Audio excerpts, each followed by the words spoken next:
Da, da, da, da.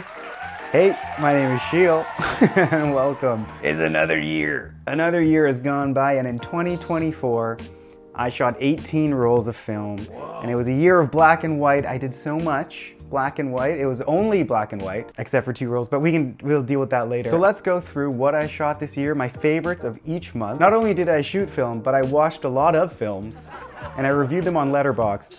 So we'll go through my 109 films that I watched last year too. We'll talk about that in this segment. January started off cold, as it does. Started off with some HP5, went to a cottage with some friends, and I think this one's cool. A little minimalistic, steps, Chris in the snow, super cool. Let's move on to February. Didn't do much in February. Early on in the year, it's always hard to take some pictures. It's cold, you don't want to go outside. I actually tried to do my portrait that I ended up doing later on that turned out much better. But the Leafs were in town doing an outdoor practice, got a couple photos there, and this one was my favorite. Immediately, color, I know, that's okay, ignore it. Let's go to March. March was a crazy busy month. A little birthday, someone's birthday. So it's hard to ignore this photo. Crazy cool. Tried the Yashica 3D camera that Paulo has. Super cool. Hard to not choose that. But then also at the end of March, I was also in Iceland, which is insane. Again, color, but that's fine. We can ignore it because from here on out, I don't use color for the rest of the year. We're gonna go with this one. Amazing. An amazing March. April was the month of wonders, to be honest. A month of wonders, and the eclipse happened.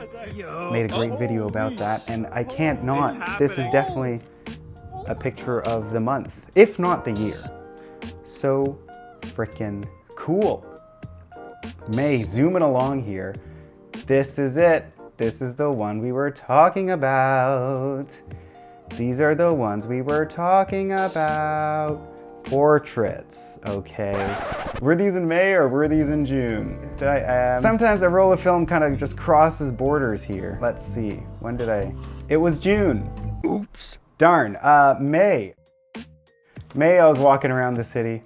I guess I didn't take too many photos in May. But we'll use this one. That's a nice little city shot, you know? Some lines, some cool things happening there. May, June. June was the portrait. This is I'm sweating. These are the ones we were talking about. Portrait series. Some of my favorite photos of the year. I like them. You know what it is. July, I went to London. Bloody old London, England. And I took some more black and white film with me. So the National Theatre. Urban, very dope. But I think the plane, the sign, it's cool. I think I really like that picture. The timing was cool. That's a fave. That's a fave. That's a fave for sure. No doubt about it. August. Did some camping in August. Did some camping, went up to Manitoulin Island. Found this barn on the side of the road and we stopped to take this photo. I like it. I think it's cool. It was just in the middle of this giant field, tall grass and weeds around it. It's a nice little scene. What do you think? September. Do you remember anything I took in September? It was infrared. Rolly infrared. I think some of the coolest pictures of the year. The skin tones go crazy white, the skies go black, the vegetation goes white. Super cool. I can't not choose one of these. This is it for September. October. Let's go medium format here. Some fall golf. Got this photo up in the Muskokas. I think it's just like a cool, well-balanced image. The lines take you up to the green. I think it's nice. I think it's nice. Fun side bit, this tree fell down on a fall hike that we do. This is what it looked like last year. And now it's unfortunately gone. Sad. It's a sad sight. I was very sad to see that. November. November was fun, and that's when I tried the fisheye lens. I got a cool fisheye lens for my 35mm camera. Cool circle images. I love these. Really enjoyed this. This picture. Banger. A banger. So good.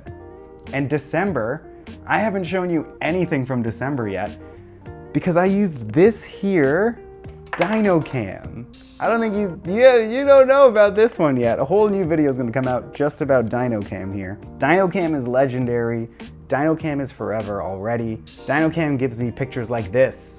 It instantly prints on receipt paper, heat transfer, straight out of the camera. You get some high contrast black and white images. I think it counts. Super cool, this one might be my fave. Isn't that insane? DynoCam, man. Oh, let's do this. Oh, you don't even know. Smile.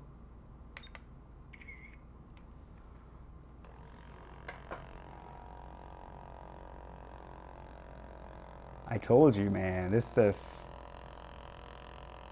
is crazy. It's crazy.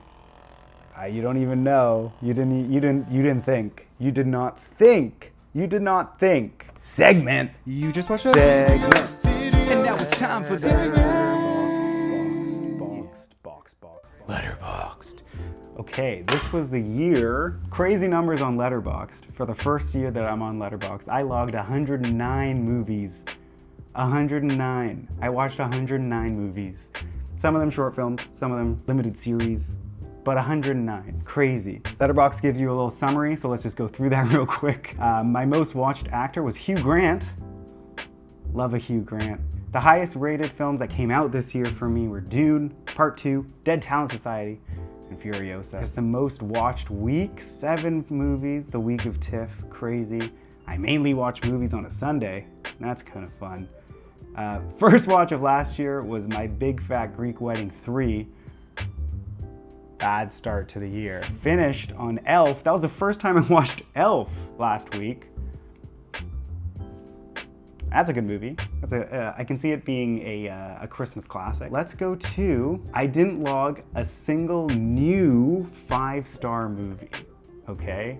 I'm very particular with the 5-star. It's gotta be life-changing. My top 3 movies of the year that I watched last year were all rewatches.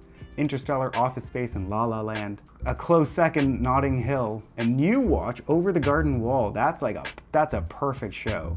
Insanely good. If there's anything that could be in the 5-star world, I'm gonna watch it again. It's Perfect Days. That could be 5-star, just needs a second watch. And the worst movie I watched last year is 65. Have you seen 65? Adam Driver? What's my review for that?